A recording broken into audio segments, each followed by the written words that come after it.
Headlines have been sponsored by SP Smart School, the leader in innovative schooling.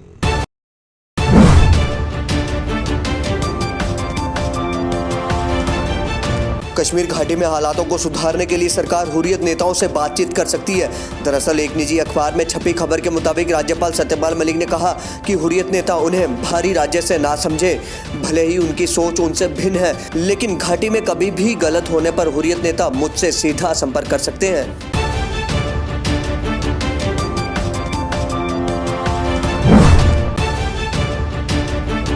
वहीं सत्ता से बाहर होते ही आतंकियों की हमदर्द बनी महबूबा मुफ्ती ने एक बार फिर आतंकियों का राग लापा है।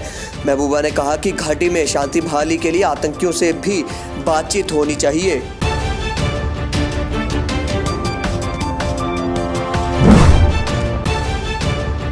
आतंकियों के प्रति महबूबा मुफ्ती की हमदर्दी को लेकर सियासत गर्मा गई है। बता दें, उमर अब्दुल्ला ने महबूबा मुफ्ती पर तंज कसते हुए कहा कि जब उनकी सरकार थी तब उन्हें आतंकियों के परिवारों की याद नहीं आई।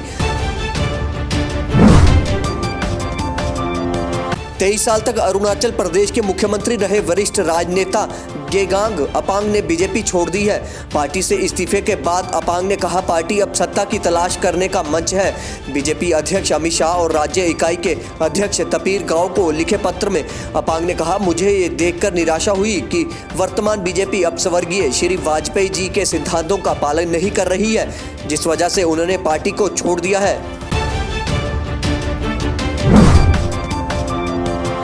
अगले 2 महीनों के बाद देश में आम चुनाव होने हैं, लेकिन इससे पहले 1 जनवरी को मोदी सरकार अंतरिम बजट पेश करने जा रही है। वैसे मोदी सरकार के पिछले 5 बजट को देखें तो वो बिल्कुल संतुलित थे, लेकिन क्या अंतरिम बजट भी संतुलित होगा? क्योंकि इस ऐलान का सीधा असर लोकसभा चुनावों पर दिखेगा और इस मोड़ पर बीजेपी जनता को निराश नहीं करना चाहेगी।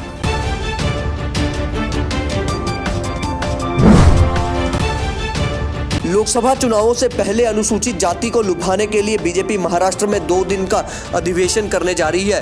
बता दें, 2 दिवसीय अधिवेशन में मोदी सरकार पिछले 4.5 सालों में किए गए कार्यों को भी बताएगी, ताकि उसका फायदा लोकसभा चुनावों में हो सके।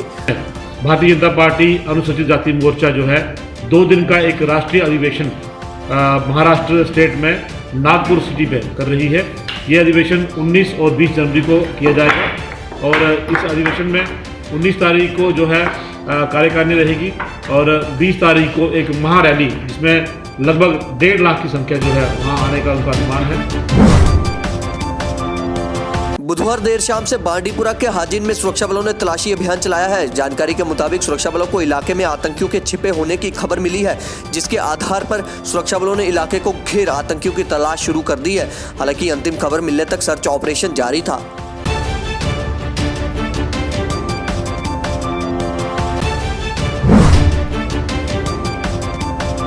रियासत जम्मू कश्मीर में नेशनल हेल्थ मिशन के कर्मचारियों के हड़ताल पर जाने से मरीजों को काफी दिक्कतों का सामना करना पड़ रहा है। आपको बता दें, पूरी रियासत में एनएचएम कर्मी स्थायी करने की मांग को लेकर हड़ताल पर हैं। हालांकि बुधवार को इनका एक शिष्टमंडल राज्यपाल से मिला था और राज्यपाल ने इन्हें आश्वासन दिया है कि जल्द ही इनकी मांगों को पूरा किया जाएगा।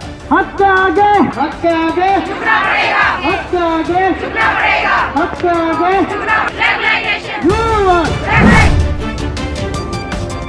कर्नाटक में एचडी कुमारस्वामी की सरकार पर संकट के बादल मंडरा रहे हैं। सरकार की डामाडोल स्थिति पर दिल्ली में भी चर्चा हो रही है। बता दें, सरकार से 2 निर्दलीय विधायकों ने अपना समर्थन वापस ले लिया है, जिसके बाद कर्नाटक की राजनीति में एक भूचाल सा आ गया हुआ है। लेकिन जेडीएस अध्यक्ष देवगौड़ा का कहना है कि सरकार पर कोई संकट नहीं है, जबकि मीडिया इस मुद्दे को ज्यादा तूल दे रहा है।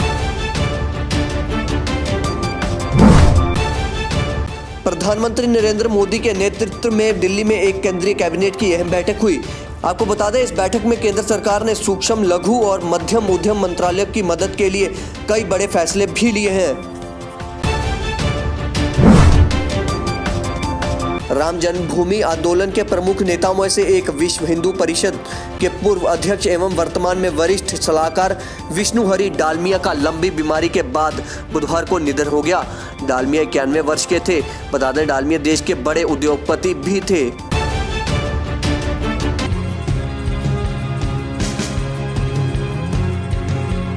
ताज़ा खबरों के लिए नीचे दिए गए सब्सक्राइब बटन को दबाएं और नोटिफिकेशंस के लिए बेल आइकन को दबाना मत भूलिएगा।